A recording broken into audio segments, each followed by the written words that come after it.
Hello friends, welcome to the try for tyros. This is Gaurav Pandey. आज के इस video में हम पर्यावरणीय अध्ययन से संबंधित एक महत्वपूर्ण टॉपिक जिसे हम आश्रय या आवास के नाम से जानते हैं उसके बारे में अध्ययन करेंगे।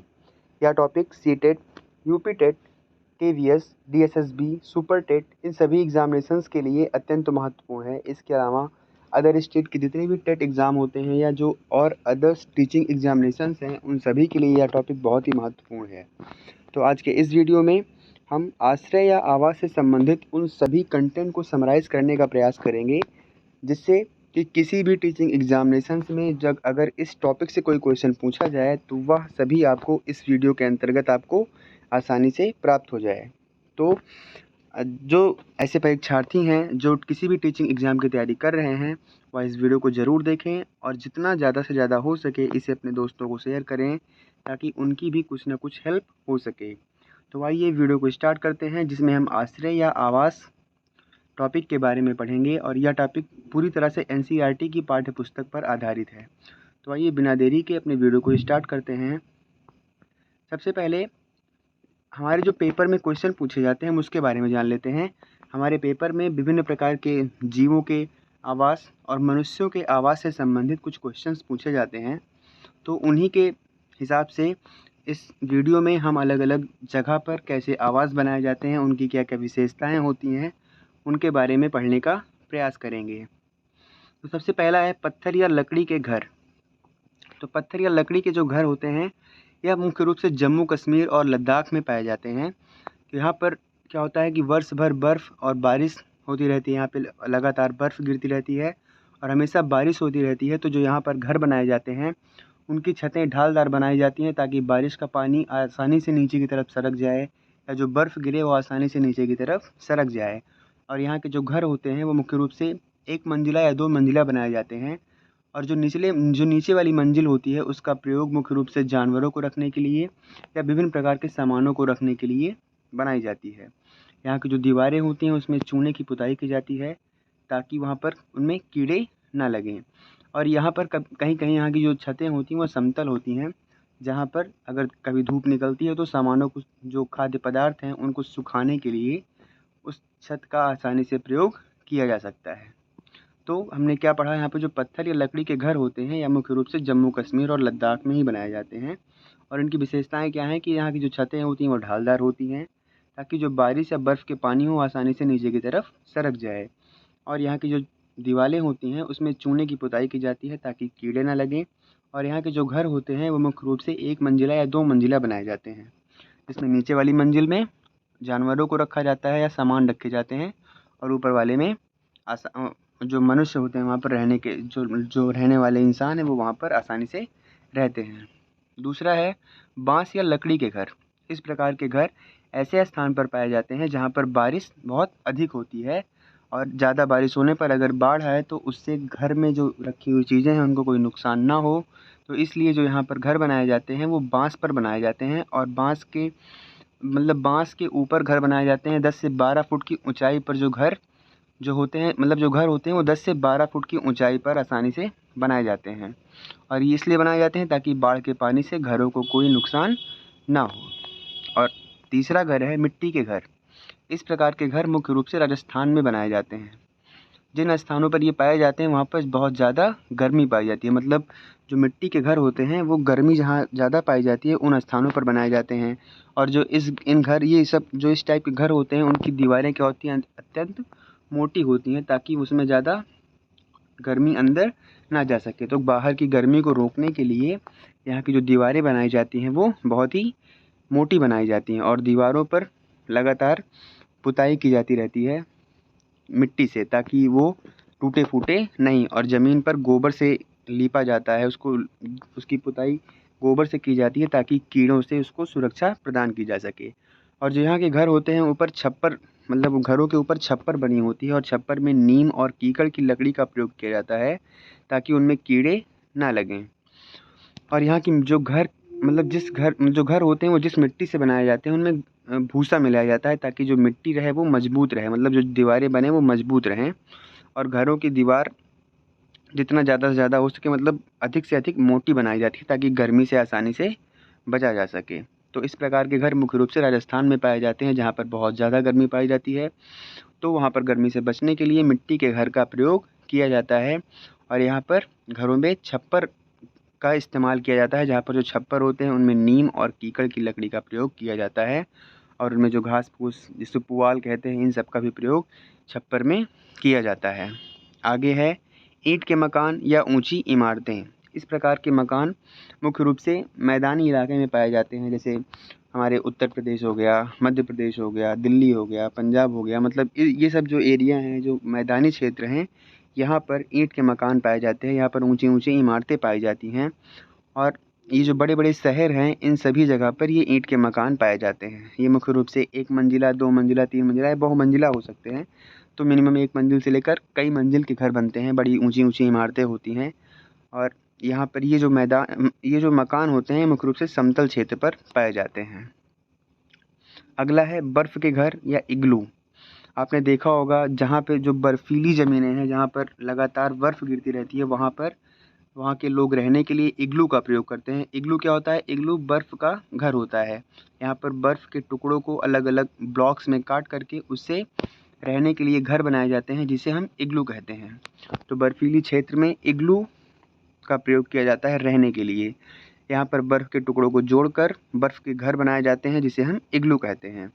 मुख्य रूप से अमेरिका के जो एस्किमो शिकारी हैं, वह अपने निवास के लिए इग्लू का प्रयोग करते हैं और जो इग्लू की कुछ खास विशेषताएं हैं वो इस प्रकार हैं कि जो इग्लू होता है उसका जो प्रवेश द्वार होता है वो बहुत छोटा होता है, ताकि बर्फीली हवाएं अंदर ना जा सकें और ठंडी से आसानी से बचा जा सके। इनका आकार गुंबदाकार होता है और बर्फ़ की जो दीवारें होती हैं उनके बीच में जो स्थान होता है वहाँ पर हवा भरी होती है और ये हवा जो इग्लू जो घर होता है, मतलब उसके अंदर की जो गर्मी होती है उसे बाहर नहीं जाने देता और इस प्रकार घर के अंदर गर्मी लगातार बनी रहती है और उसके अंदर जो रहने वाले लोग हैं वह बर्फ़ की जो ठंड होती है उससे आसानी से बच सकते हैं। तो जो इग्लू घर होता है यह मुख्य रूप से बर्फीली क्षेत्र में बनाए जाते हैं और यहाँ पर ये बर्फ़ के टुकड़ों को जोड़ कर ये घर बनाए जाते हैं।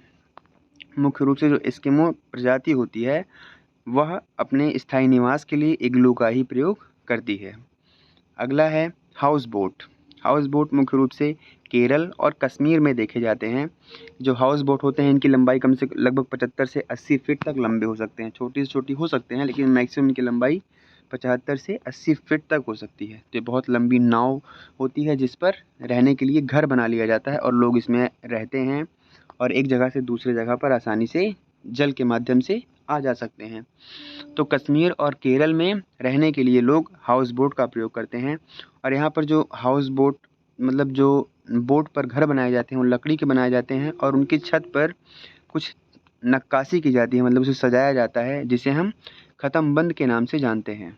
तो जो हाउस बोट होता है उसकी छत पर कुछ लकड़ी की नक्काशी होती है उसे हम ख़त्म बंद कहते हैं। ये लकड़ी के घर होते हैं जो हमेशा पानी में रहते हैं, मतलब जो ये लोग हैं जो हाउस बोट में रहते हैं वो पानी में रहते हैं और इनकी जो दीवारें होती हैं, जो छत होते हैं, उस पे कुछ ना कुछ नक्काशी करके इसे खूब सजाया जाता है और ये लोगों को बहुत आकर्षित करता है।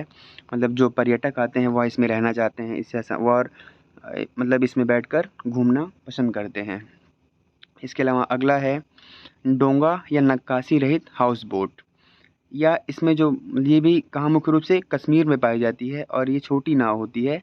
यहाँ पे वहाँ के जो स्थानीय लोग होते हैं इसमें बैठते हैं, इसमें रहते हैं, इसमें बैठते हैं और आसानी से भ्रमण करते हैं और पर्यटन करते हैं। तो जो पर्यटक यहाँ पर आते हैं घूमने के लिए, कश्मीर देखने के लिए, वह डोंगा का प्रयोग करते हैं, जो नक्काशी रहित हाउस बोट होती है। मतलब इसमें कोई लकड़ी पर नक्काशी नहीं की जाती। इसमें रहने के लिए अलग अलग रूम्स बने होते हैं। ये नक्काशी रहित होता है। तो जो पर्यटक होते हैं वो भी इसमें रहना चाहते हैं और इसके माध्यम से जगह जगह पर घूमना पसंद करते हैं। अगला है टेंट हाउस। आपने देखा होगा कि जब भी कभी आप देखेंगे कि कहीं आप घूमने गए हैं तो वहाँ पर कई लोग टेंट बनाकर रहते हैं, जो पिकनिक मनाने आते हैं। मतलब मुख्य रूप से अस्थायी निवास कहा जा सकता है। लोग जब कहीं घूमने जाते हैं, अगर वहाँ रहने की उनकी व्यवस्था नहीं है तो वो लोग टेंट लगाकर रहते हैं। तो जो टेंट हाउस होता है यह मुख्य रूप से क्या है, एक अस्थायी निवास है।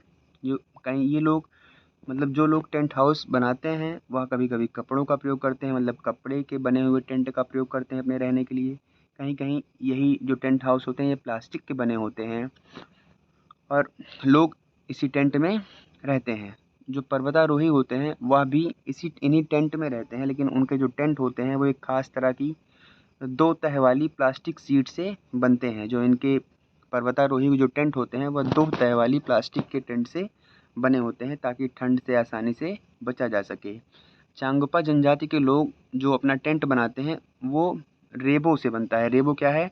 याक के जो बाल होते हैं, याक के बाल से बने होते हैं इनके टेंट। तो चांगपा जनजाति के जो लोग हैं जो अपना टेंट बनाते हैं रेबो, वह याक के बाल से बना होता है। तो आज की वीडियो में मैंने क्या आपसे किसकी बात की? जो आवास हैं तरह तरह के, मतलब मनुष्यों के जो आवास हैं अलग अलग जगह पे किस प्रकार के पाए जाते हैं, मैंने उनके बारे में बात की और उनकी क्या खास विशेषताएं हैं उनके बारे में बात की। तो आइए एक बार रिवीजन कर लेते हैं। पत्थर या लकड़ी के घर जो मुख्य रूप से जम्मू कश्मीर में पाए जाते हैं और लद्दाख में पाए जाते हैं, इनमें क्या होता है कि 2 मंजिला होते हैं। नीचे वाली जो मंजिल होती है उसमें खाने के सामान, जो तरह उनके यूज के सामान है उसे रखते हैं नीचे, और जो जानवर होते हैं उन्हें नीचे वाली मंजिल में रखते हैं और ऊपर वाली मंजिल में ये लोग इंसान यहाँ के खुद रहते हैं। और जो यहाँ के घर होते हैं उनकी छतें ढालदार होती हैं ताकि जो बर्फ़ या बारिश हो उसका पानी आसानी से नीचे की ओर सरक जाए। और यहाँ की दीवारों पर चूने की पुताई की जाती है ताकि कीड़ों से आसानी से बचा जा सके। इसके अलावा बाँस या लकड़ी के घर या मुख्य रूप से असम, मेघालय, इन सब क्षेत्रों में पाए जाते हैं जहाँ पर बारिश बहुत ज़्यादा होती है। वहाँ पर बाँस या लकड़ी के घर बनाए जाते हैं और ये बाँस के ऊपर जो बने घर होते हैं 10 से 12 फीट की ऊंचाई पर बने होते हैं ताकि बाढ़ के पानी से आसानी से बचा जा सके। इसके अलावा मिट्टी के घर या मुख्य रूप से राजस्थान में बनाए जाते हैं। जहाँ पर गर्मी ज़्यादा होती है वहाँ पे मिट्टी के घर बनाए जाते हैं और यहाँ की जो दीवारें होती हैं बहुत मोटी होती हैं ताकि गर्मी से आसानी से बचा जा सके। और दीवारों पर लगातार मिट्टी की पुताई की जाती है ताकि उसकी दीवारें क्या रहें, मजबूत रहें, टूटे फूटे नहीं। और दीवारों की मजबूती के लिए मिट्टी में भूसा मिलाया जाता है और यहाँ पर ज़मीन को गोबर से लीपा जाता है ताकि कीड़ों से आसानी से बचा जा सके। और जो यहाँ के छप्पर होते हैं उनमें नीम और कीकड़ की लकड़ी का प्रयोग किया जाता है ताकि लंबे समय तक बना रहे, उनमें कीड़े मकोड़े ना लगें और ये सड़न इसमें ना हो। इसके अलावा ईंट के मकान या ऊंची इमारतें या समतल क्षेत्र में पाए जाते हैं। जो मैदानी भाग है वहाँ पर ईंट के मकान पाए जाते हैं या 1 मंजिला से लेकर बहुमंजिला हो सकते हैं। इसके अलावा बर्फ़ के घर या मुख्य रूप से बर्फीले क्षेत्रों में पाए जाते हैं जहाँ पर जो बर्फ़ के घर होते हैं जिन्हें इग्लू कहा जाता है, यह बर्फ़ के टुकड़ों को काट काट कर बनाया जाता है। एस्किमो प्रजाति होती है वह अपने रहने के लिए इग्लू का ही प्रयोग करते हैं। इनका आकार गुंबदाकार होता है, प्रवेश द्वार बहुत छोटा होता है ताकि बर्फीली हवाएं अंदर ना जा सके। इसके अलावा हाउस बोट जो कश्मीर और केरल में पाई जाती हैं, यह 75 से 80 फीट लंबे होते हैं और इनमें नक्काशी की होती है, मतलब जो इनकी दीवारें होती हैं लकड़ी की बनी होती हैं और लकड़ी पर नक्काशी की हुई होती है जिसे हम खतमबंद के नाम से जानते हैं। इसके अलावा डोगा जिसे हम नक्काशी रहित हाउस बोट कहते हैं, यह भी छोटी नाव होती हैं और इसमें नक्काशी नहीं होती, मतलब इन्हें कोई ख़ास तरह से सजाया नहीं जाता। लेकिन यहाँ के जो पर्यटक आते हैं घूमने केरल में, मतलब कश्मीर में, वो इसमें बैठकर घूमना पसंद करते हैं। इसके अलावा टेंट हाउस या लोगों का अस्थायी निवास होता है। मुख्य रूप से चांगपा जनजाति के जो लोग होते हैं वो रेबो टेंट का प्रयोग करते हैं, मतलब याक के बाल से बने हुए टेंट का प्रयोग करते हैं। जो पर्वतारोही होते हैं उनके जो टेंट होते हैं वो 2 तह वाली प्लास्टिक से बने होते हैं जिससे वो आसानी से ठंडी से बच सकते हैं। तो आज हमने तरह तरह के आवासों के बारे में पढ़ा और उम्मीद करते हैं कि आपको वीडियो पसंद आया होगा। और हाँ, आपकी जितनी जो टीचिंग एग्ज़ाम होते हैं उनमें अगर आश्रय से या आवास से कोई भी क्वेश्चन पूछा जाता है तो वो सारे क्वेश्चन आपको इस वीडियो में ज़रूर मिल जाएंगे, मतलब इसके बाहर से आपको कोई भी क्वेश्चन देखने को नहीं मिलेगा। तो अगर आपको वीडियो पसंद आया है तो इसे लाइक करिए और हमें कमेंट में बताइए कि आपको वीडियो कैसा लगा। और आपको जिस टॉपिक पर अगला वीडियो चाहिए उसे कमेंट में लिखिए। हाँ, और चैनल को सब्सक्राइब करना ना भूलिए। जितना ज़्यादा से ज़्यादा हो सके इसे अपने दोस्तों को शेयर करते रहिए। Thank you so much.